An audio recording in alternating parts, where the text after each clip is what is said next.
Are you excited for UFC 252 tomorrow night? We have DC and Stipe, the conclusion of the trilogy fight between two of the greatest UFC fighters ever. Stay tuned. I have my predictions for the fight and the rest of the fights on the card coming up. Today's episode is brought to you by SoRite. The SoRite is used for muscle lengthening and joint decompression, which enhances physical performance. It also adds range of motion by releasing tension in the muscle, allowing the joint to have more space, increasing mobility and movement. Ladies and gentlemen, the SoRite has literally changed my life. I spent 5 years in the military, and during that time, I got pretty fucked up. My body was just broken when I got out. The SoRite helped me be able to get back to doing the things that I love. I could hike every day. I could go for runs. I could go for jogs. And I don't have to worry about the pain that comes with it. Check out SoRite. I'll make sure to have a link in the description. I got a discount code. I'll make sure that's in there too. Today's episode is also brought to you by Vixen and Beard. All you guys out there that's trying to get your beard looking nice, getting it lined up, cute, untangled, smelling good for the ladies, check out Vixen and Beard. They're a small company that sells more than just beard products. They have clothing and other things too. They're based out of California in the Galleria Mall at Tyler. Check them out, Vixen and Beard. I'll make sure to have a link in the description as well. Yo, welcome to the next episode of Talk Smack with Mac. I'm pretty pumped up today. We're gonna run some UFC talk, but we're running it back from episode 1, baby. Man, I got 2 of my brothers here today. Well, actually 3. I got this dude here. But I got the Don Wallace himself in the building. You know, Seaman Wallace jumping on the podcast before deployment. What's up, bro? How you doing? I'm chilling. They got me quarantined in here for the next, 14 days. At least you're in Hawaii and you're getting the beautiful sun and all that good shit. And then my other brother, man, Mr. Wise Guy, Jake, this super producer down in Brooklyn. What's up, brother? What's good with it, man? What's good with it? Just over here taking a break from, I was assisting the mix, so I just came in the live room and took a break real quick. Oh, okay. So you say you live in a dream. Yeah, I could, hold up. Let me see. Shit, look at the studio that you in. It looks like you're living a dream. Yeah, show us that. Oh my God. Something like that dream, I guess you could say. Hey, my mood would increase just by walking in that building every day. Oh, shit. That's pretty fire. But man, today is a big episode because tomorrow is an even bigger day. We got Stipe and DC, the trilogy. None of us fans thought this was gonna happen, man, but it's happening and it's happening tomorrow. How y'all feeling about the card and that big fight in particular? Honestly, man, I didn't have a chance to really like dive into the card as much as I wish I could have, just because I've been so busy at the studio. But you know, I'm here for the Suga show and I'm here for my hometown guys. So hey, I can't wait to see Sean O'Malley knock somebody else out. I think everybody's fucking with the Suga show, man. Hey, man, how could you not? Like, if you don't like Sean O'Malley, you just don't like people that talk shit. That's it. Mm-hmm. Yeah, I like it too. My main thing is that this is probably his hardest fight. Oh no, that's not even probably. It's a fact for sure. Yeah. I don't think. I mean, he talking like it's just gonna be any kind of fight, but I think he knows in the back of his head like this isn't just a regular fight. This isn't just come in here and knock people out like he usually do. I think it's gonna be a little bit more of a test for him, but I think Sean O'Malley is for real. I think a lot of people keep saying that like he hasn't fought anybody or that's why this. I mean, like, fight, that's why they say that one more time. Oh, my fault. That's why they need this fight though, because it's gonna give him some adversity, but show that he can weather it. Exactly. Yeah. Exactly. And I think it's a good fight for him before he go too far forward, because I feel like it's better to face some adversity now than to face it whenever you fighting for something that matters. You know what I mean? So yeah, but there ain't nobody to sleep on though. Also, because he just fought what was his Yang Dong Sim. Did I say that right? Young Dong Yeah, Song? and I don't think you did, but something You like pronounced it better than I would have. I know I'm gonna mess that up, but you just follow him and dude really on the rise of everything. And I believe he's already up there. And that fight was controversial, so right. he ain't just going into a fight where he ain't gonna deal with nothing. But I also think that Mira's not gonna put up enough offensive output for it to really be anything. But on defense, he doing the same thing Sugar doing. This is my thing. This is my thing with that fight is that the length difference that anytime Suga Sean O'Malley has that length distance is like I just feel like it just plays to his advantage way too much. I would be really impressed if a shorter guy comes in and beat this dude. Do you know the reach difference between them two? I don't. I just looked at the weigh-in, just All right. looking at We're gonna have my Jamie look it up real quick and try to find the reach. But with Sean O'Malley, the thing that I think is big is that his last fight, he was still in the prelims, right? Like I think the main card or the main fight for the prelims. Yeah, I think so. From the main prelim fight to the second fight before the headliner. So this is big. That's crazy. That's what happens when you knock people out that quick and in that type of fashion. Yeah, and talk shit. Talking shit is It's it the helps. key. Yeah. Yeah. I don't want to say it's the key because it's a couple people that don't talk much shit and just get it done. But if you knock people out and talk shit, it usually works well for your brand. Yeah, especially in the UFC. But and the hair. Never been finished before. Only lost by decision. That's the big thing. A little closer. So it's like I don't know. Sean O'Malley, the thing about him is that you were mentioning his reach earlier, and if you have that reach advantage on people with that type of knockout power, like he's not a big dude whatsoever, but it's just some people are born to hit hard, and Sean O'Malley is definitely one of those guys. It's gonna be interesting if he wins this fight and he wins this fight before the main card. It's gonna expedite his career a lot faster. So I got a question for you. What do you think happens if he comes in and does what he's done so far? What you think is next?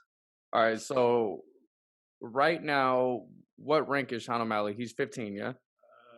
I think he might be 15 or right under that, like 16. All right, so before I say anything, I'm gonna let Travis answer it because I know one of my favorite fighters in the UFC, John Dodson, is the opening fight for the main card tomorrow. Yeah. I fuck with John Dodson, but Travis says something earlier that was pretty key. John Dodson is a couple ranks ahead of Sean O'Malley.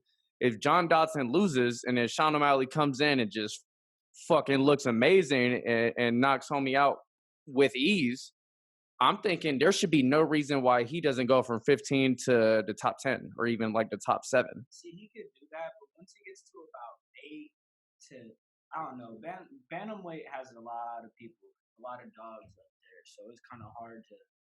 He's gonna jump, I think, pretty high up in the ranks, but then it's gonna even out because once you start getting to Cody Garbrandt, Aljamain Sterling, and all that, Keep going. I don't know. I think he has talent, but he needs time. So I'm good. So with Cody, do you think that fight we're gonna get that fight? The fact that he called him out. If he get this win and Cody loses, yes. Yeah. So O'Malley was saying that he felt like him and Cody have to continue to win for them to fight. That's what he said. Well, because Cody trying to go off, you ain't got enough experience type deal. And the fact that Cody was already a champion, he already did that. So he's basically saying, you're the lesser version of me, minus speed. So that's what I think Cody's looking at. He's like, you'll never catch up to me in the way that you have to keep winning. And you gotta hope I lose at that point. But Cody's there's already talks that Cody might be going for the championship already. So it can go either way, really. But if Cody loses, then that match will possibly happen. Well, and it could just take the right Twitter altercation between the two of them for them to make the match. If they can build it up enough, too. It does, you know how UFC be. Yeah, Give me but 150. Dana's still gonna dictate that. Yeah, Dana definitely still gonna dictate that. But it'll be worth to see because overall everybody want to see that, and Sugar calling people out. Oh Like yeah, he's ready. he's gonna So keep that list going until somebody shuts him up. And I can't really see too many people doing it. His striking is too high class. It looks very high class against the people he's gone against. That's why I'm excited what for the fight. what's real crazy is we haven't really seen his wrestling. The dude only got like 3 takedowns in his whole career. Like we've never really seen his wrestling yet. Who had 3? Sugar, Sugar only has 3 takedowns? he only got like 3 takedowns in his career, but he's 12-0. Yeah, well, I was gonna say, I don't know if you guys mentioned this already, but when you have the arsenal firepower like he has and how crisp it is, he doesn't really need to take motherfuckers to the ground. Yeah, but that's that young experience going against a guy that's been there. So I think that's all the difference. He has all this momentum built around him, but this guy that he's fighting is a guy that's he's a fighter. He's all around. He's solid all around. Yeah. Young hotshot dude, and I think that's going to make a big difference. Sean O'Malley's going to look for that walk-off KO, something like that. And I mean, if the other guy can just close that distance and stay in his face, if Marlon Vera could do that, I mean, he could very well beat him because we've only seen one dimension of Sean O'Malley. As many Vera fights as I saw though, he doesn't have a lot of offensive output, and that's why I think O'Malley's gonna push for the action. Other than that, he's really just looking for a counter. So that's why I think Vera's not gonna be like, well, I'm gonna come in with a solid 3-piece. He's not gonna do that continuously. So that's where I see it's gonna be O'Malley taking it over, and it's gonna come down to like 3rd round TKO or decision. I wouldn't be surprised if it ended up being a decision, to be honest, but I would like to see him knock him out. All right, Jake, let me ask you, man. I know you kind of asked me the same question, but if hypothetically speaking, Sean O'Malley comes in, he wins, whether it's decision, in dominant fashion, or if he wins with like a knockout, what's next? I mean, I think I might be trying to remember if that was him that said it. I believe either he said it or maybe Chael Sonnen said it. But like, I just feel like at that point he has to get a top 10 guy, no matter what his rank is. Regardless, he has to get a top 10 guy. Okay. And I feel like we deserve to, if he comes, especially if he comes in and knock him out, like we deserve to see him fight a top 10 guy just to really see where this dude is really at. And really, I mean, people kind of like talk bad about it, but I mean, look at what Izzy did. Look how Izzy went up the ranks. You know what I'm saying? Yeah. Like, and whenever they gave him the chance, he bodied people. Like, people forget what he did to Brunson, but you know. All right, so my bad. Go ahead. I feel like he just, I don't know who, but I think give him a top 10 guy so we can really see where he's at after that. All right, so I don't know if this is too far-fetched, but say Sean O'Malley comes in tomorrow, he gets a knockout, he looks good. Jose Aldo, he hasn't been looking as good the last couple of years ever since like that Conor fight. But is that too much? I mean, I feel like Dana won't do that. You know what I'm saying? I think Dana would probably like. I don't know. Where's Aldo ranked? 6. It's possible. That's a sellable fight. I definitely think it is. That's not an impossible fight, actually. But he has to get through tomorrow. Oh yeah, he has to get. And that's the thing. Like, I think he will, but it's definitely a chance that he. There's a chance that, to me, I think if he loses by decision. I don't think he's gonna get submitted, and I don't think he's gonna get knocked out. I think it'll be like a decision type of situation. I can see that. Do you think Dana White and the UFC corporation is protecting Sean O'Malley in a way? Yeah, not protecting him, but they're definitely pushing him. They're gonna build that talk your shit for sure. That's like not Conor, but that's gonna be there. If he can keep on knocking out people like that, and with just the look and how he talks, that's what they want in the UFC. They don't want the Khabib. They don't want the quiet guy that just wrestles everyone out. Or Usman. They don't work. Even with his shit talking, they still don't want him just because it's not. I mean, I've watched his fights are boring. I've watched so many of them. I'm like, not that Kobe Covington fight though. Oh my, yeah, hey, that was bomb. He went to a different bag for that fight. That was great. Yeah, that shit was dope. He said, "Fuck this dude. I'm about to beat his ass with my. I want to kill him." That was real beef. Shit. Yeah, man, that's good shit. Well, shit, man. Let's dive in deep. Hold up. Isn't there a big heavyweight fight? Yeah, JDS and Watson something. It's Junior Dos Santos and somebody. Yeah. We were talking about it. Rosenstruck. Yeah. I can't pronounce that. But I want to see that. I want to see that solely because for both of them, a single punch can end it. But if we checking stats, it's Dos Santos all day. Oh yeah. And Rosenstruck has that superpower.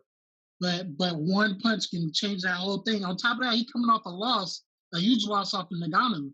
So, which was his first loss, right? Yeah, which could go either way. They could really go either way for this because he's trying to get back to the top, and then what is it? JDS hasn't looked good in that last fight.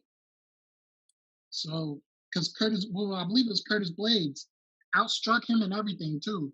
And Curtis Blades is known for wrestling really as a big man because he got top takedowns. So he's not really trying to throw hands with anybody. So I'm definitely looking at it as if we're looking at a technical fight or actually going for stats, JDS the whole time. But if it come down to a one-hitter quitter, you can give him the L. Now, Rosenstruck, he was the one that knocked out Alistair Overeem, right? And bust his lip off. The buzzer beater. So that was at the end of the fight. So that shows you that even when he's dead tired, he can still finish it. He's still just one little fucking just let me move my arm a little bit and I could knock your lip off. I could really take this off. Imagine what he does in fucking we talk about it all the time against Ngannou. That was just like a race to the finish. Yeah, it really was. It was pre-planned. They're like, hey man, I got shit to do. We're just gonna go in here, throw these motherfucking things, and whoever hits wins. Pretty much. They were both looking at round one. They were both looking at end of that round one. But is there any other way to fight Ngannou? Run? Who is it? Real talk. You gotta tire that dude out before anything, so you gotta actually at least make it look like you affect him. Other than that, Ngannou first round, run, fucking run. Well, I was gonna say, man, I feel like if a really good wrestler gets in with Ngannou and just gets in close, I feel like if that distance is so dangerous. It's so dangerous, yes. But I feel like if DC got in the octagon with Ngannou, it'd be a wrap. Yeah, but I think it'd be a fucking wrap. But I think that's like Superman and Kryptonite. That's not really fair. But I want to see if Ngannou has progressed because I feel like the last guy that did that to him was Stipe, right? Just completely dominated him, taking him down, and kept him down. So we need to see the progress. If Ngannou has made improvements, has gotten better shape, which he looks like a fucking god. So I'm pretty sure he's in better shape. But also his takedown defense or his defense on his back. Definitely. I think his takedown defense, I think we've seen his takedown defense, but I don't feel like we've seen enough of him on his back to really, you know what I mean, even know. Yeah. But shit, we'll see. DC got to get through fucking... DC said it's over with. Yeah. He talked about this regardless, DC said win-lose is over. Okay, well, he is 44 41 or something. Yeah, he's old. Yeah, for sure. Yeah, he's like, man, I just want to talk my shit with Joe, man. With both the Joe and John, the Jays. I mean, they're gonna probably both be done Nah, I don't think it's Yeah. over. If DC lose, I don't think it's over because he doesn't want to go out on bottom like that. So I think he'll do possibly one more fight if they can talk him into it, just so he can win on top. So I To fight think who? if DC wins, To I fight think who? they're talking him into a John Jones somebody heavyweight fight I don't think so. I don't think he want the John Jones fight. because he I think he just over that.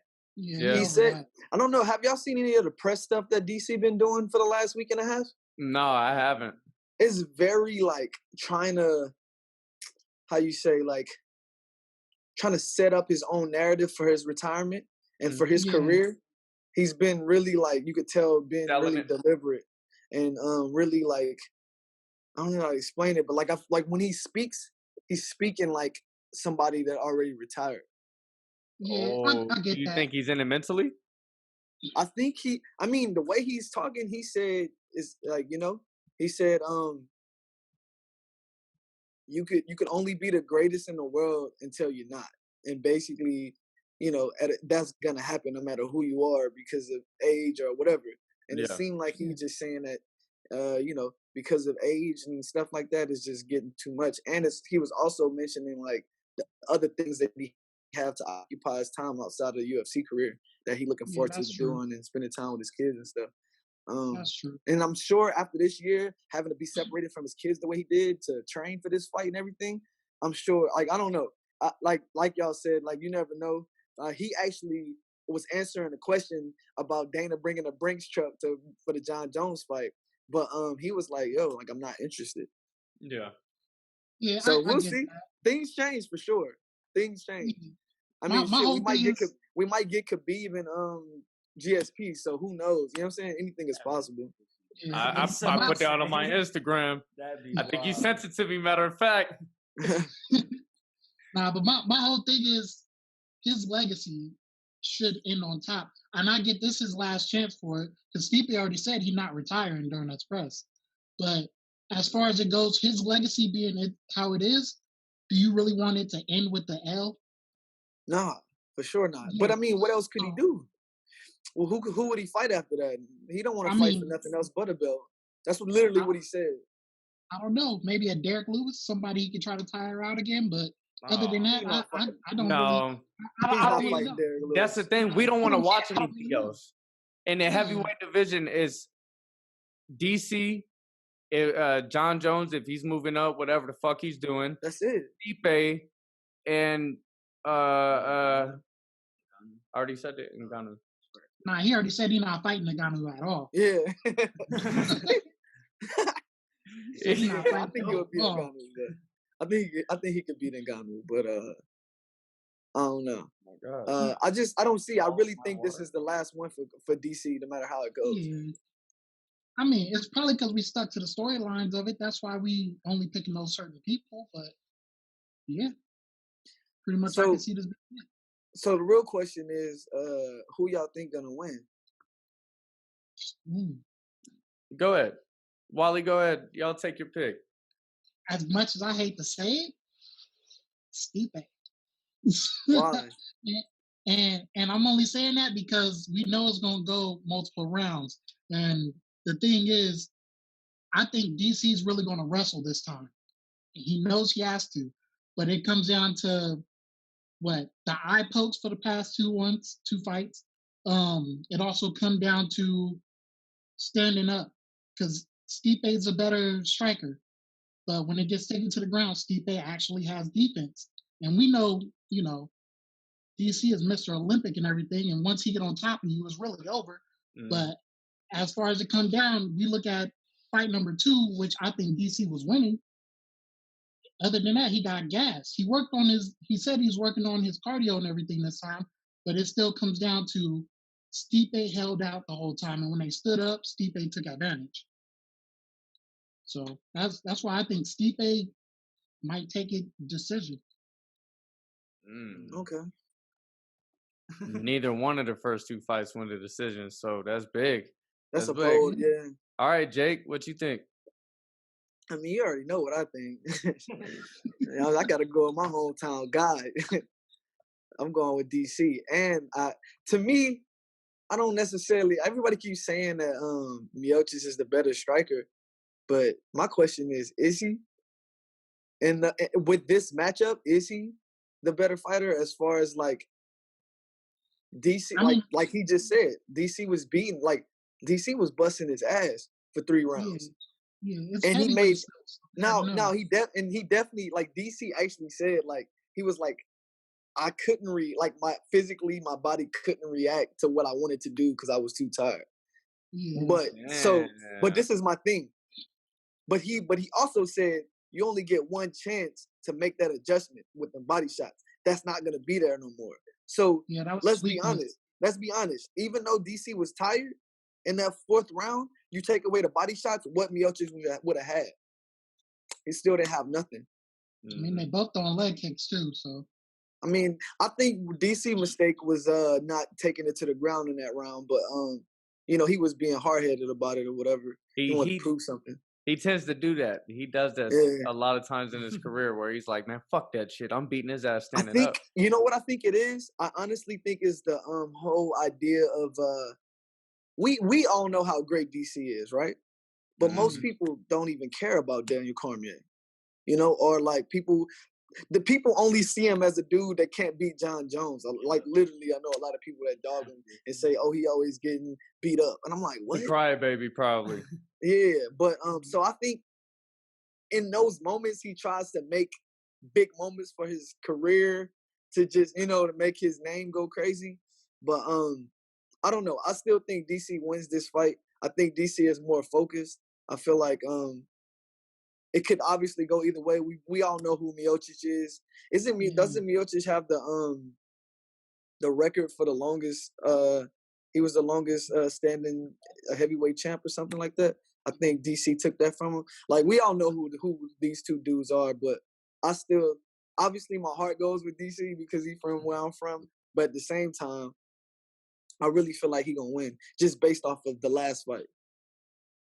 And he lost that last fight. You know what I'm saying? So based off of that fight, I feel like he's gonna win this one. How do you think he's gonna win?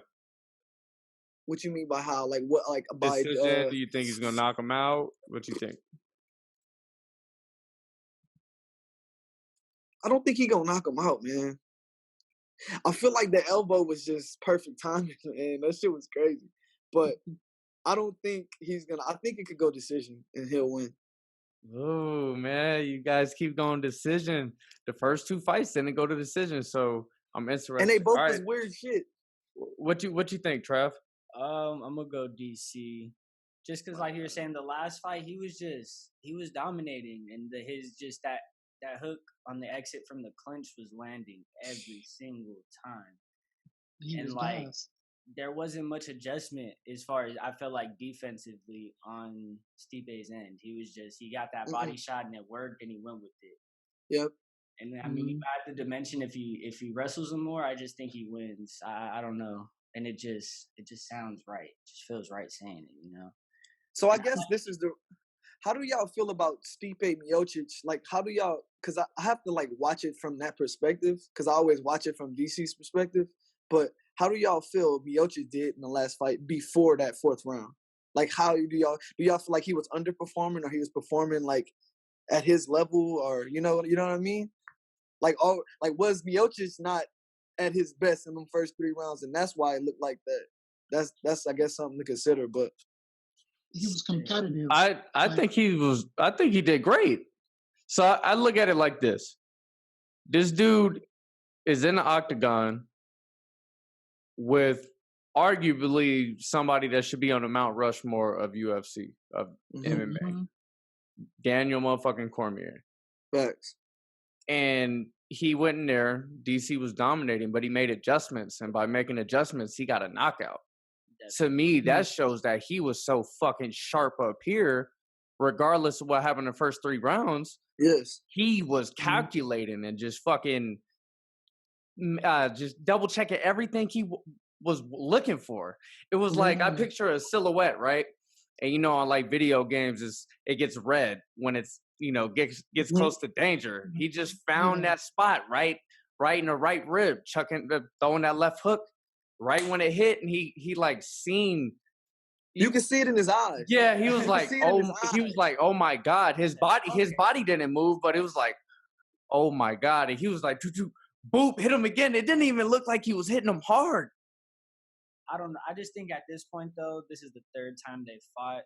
They know There's each not much other. adjustments to make. Like, they know who they are as fighters. Yep. They've trained for years now just to fight each other.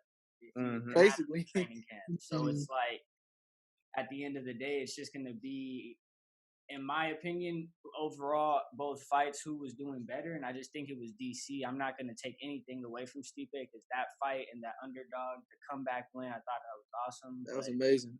It's, again, I will go back to it every time. Those right hooks out of the clinch from DC are just devastating, and he just had And the right uppercuts too. Just right how uppercuts in the clinch. He closed the distance, and like, so that's why I don't fully give the striking even to Stipe. He's the better boxer, but as far as stand up, I don't know because that dirty boxing. That's what exactly. Yeah. That's how everybody. I think people keep saying that because we know that DC is the better wrestler, but I honestly think that in this matchup, so far from what we've seen, DC had the better hands. Yeah, I just think he had, my bad, Levi. I just think he had more.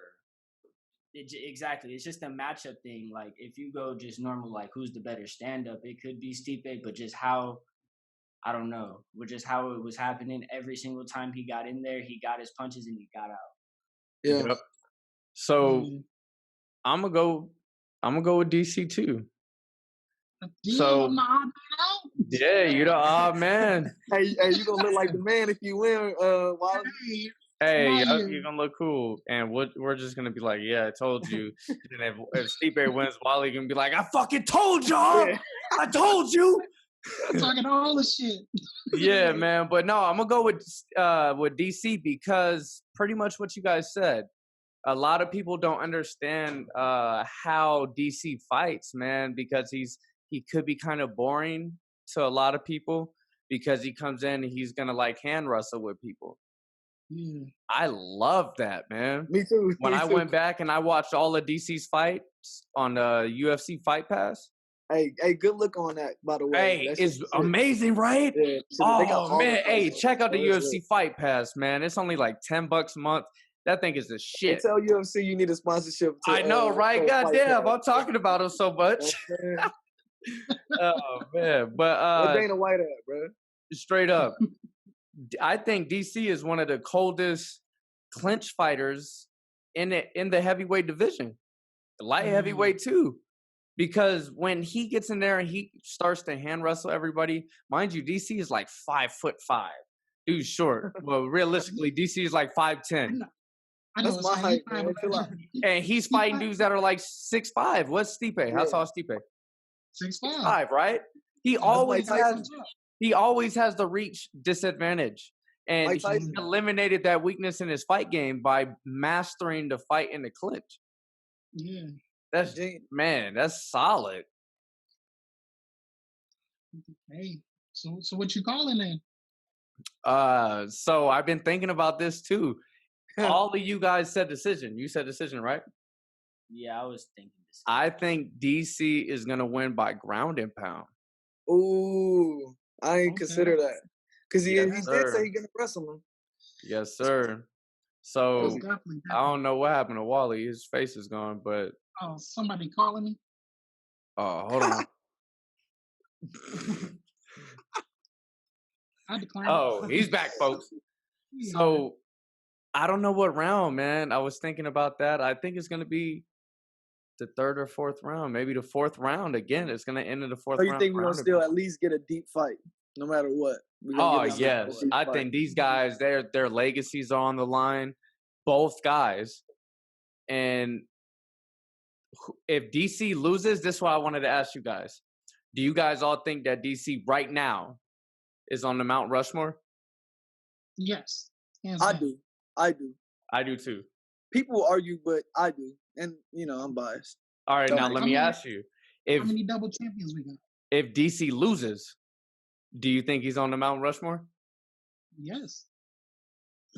I'm going to say no. Like everything, I'm going to say no. If he loses, no. I feel like only because Mount Rushmore is really, it's tight. That's a tight. Just because at the top, if he loses, no. But at the top is really close. Is Yeah, really close to the top. I feel like if he loses, honorable mention Mount Rushmore. How about that? Oh yeah, for sure. He'll get an honorable mention, Yeah. but he can't be on that Mount Rushmore and say I couldn't beat two guys. Yeah, nah, that's a fact. So Dude, he's off. so hey, I wanted to ask you this: how do you feel about the fact that Daniel Cormier's legacy fight isn't against John Jones? Ain't that crazy as hell? That just solidifies how great he is. That he has two ultra rivalries. That shit is crazy. Even though I don't know if the one with John Jones is more of a fan rivalry or an actual rivalry because he's got dominated by John Jones. Thanks. That's the one man he can never beat. But so that's the reason why. That's not fair either because it's like I'm gonna use a football reference. All the guys in the NFL that played while Tom Brady played, if they didn't win that much, it's not really fair because Tom Brady fucking was going every year and winning every year. All the guys in the 2010s in the NBA that played when LeBron's playing, if they didn't win, it's not fair. It's because it's like LeBron won or another team. Michael Jordan. Yeah. It's just sometimes Carmelo, sorry, bro. You fucked up being born when you were born, man. So that's how I look at fucked up when you at DC and John Jones, bro. John Jones is just a different person. Yeah. I think honestly, John Jones' body gives him the advantage every time. Not even talking about his skills. And his skills are so elite that I feel like if DC had a different body frame, that fight would be different. But that's just not what it is. You know what I mean? Small and fat. DC is like Patrick from SpongeBob in the octagon, John bro. Jones literally like big brothers, and it sucks. He's just like, hey, I'm gonna let y'all go. I keep getting this phone call. All right, bro. I appreciate you hopping on the pod, man. We're gonna sum it up anyways. Yeah. Appreciate y'all. All right, well. Yeah, but it's gonna be fun, man. Yeah, I'm excited. I made sure to put in extra hours in the studio the last couple of days, so I'm off tomorrow.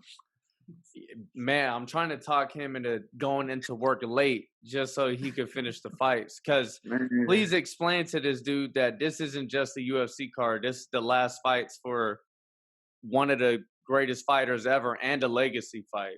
And bigger than that, like, when do you actually really get to get a real quality trilogy where one person got knocked out, the other person got knocked out on some movie shit? Dude came back in the fourth round, knocked dude out. And then you get the trilogy fight for the last fight of one of their careers. Like, bruh, this is literally some script. This is like from a script. Like, yeah, Sylvester Stallone wrote this. This is history, bro. Like, I'm yes. gonna be in the bathroom somewhere, streaming, ducked off. I'm gonna find a way. Yeah, like there's no way I'm missing this fight, man. Yeah, I could no. rewatch like the Sean O'Malley fight, but this fight, I'm not about to miss that one. This is big, man. I'm very excited for this. You know, and this fight how came big out of it is? nowhere. You know how big it is? We were just talking about this fight for the last few minutes. I forgot Sean O'Malley was fighting. And you seen how excited I was for him to be fighting. And Sean O'Malley may not be big to some people, but he's big to us UFC and MMA geeks. Right. As soon as DC and Stipe came up, it's like, oh yeah, he fights too. Why do you think it's on that card? Everybody's gonna go there to watch that and then feed Sean O'Malley a knockout. Make it boost him even more. Boost him. Oh, that's actually pretty smart. I didn't even think about it like that. Excellent promoting. Good point, man. Well, man, I appreciate you hopping on the pod again, bro. It's every time, the first time that we hopped on, people were like, bro, that dude Jacob was killing shit. You're born to be on Talk Smack with Mac and anything else that you're doing online, bro. You got it like that. But Yeah, man, next time, whenever for the Izzy fight, I'm gonna have the whole card. I'm gonna go through the whole card, watch all the fights. I'm gonna have a lot more. I just been so busy because the studio just starting to get back running again. I feel you, man. The podcast been taking my time up for all day, every day. I already know it. Yeah, man. But no, for sure, we'll get some brews or something, kick back, and we'll get a long episode going for the Izzy card. Yeah, I'm with it. All right, bro. Well, everybody, that sums it up for another episode of Talk Smack with Mac. I really appreciate you guys listening. And giving me the opportunity to shine, man. I feel like my opinion is valid and some of you guys fuck with it. So I appreciate it. Peace. All right, man.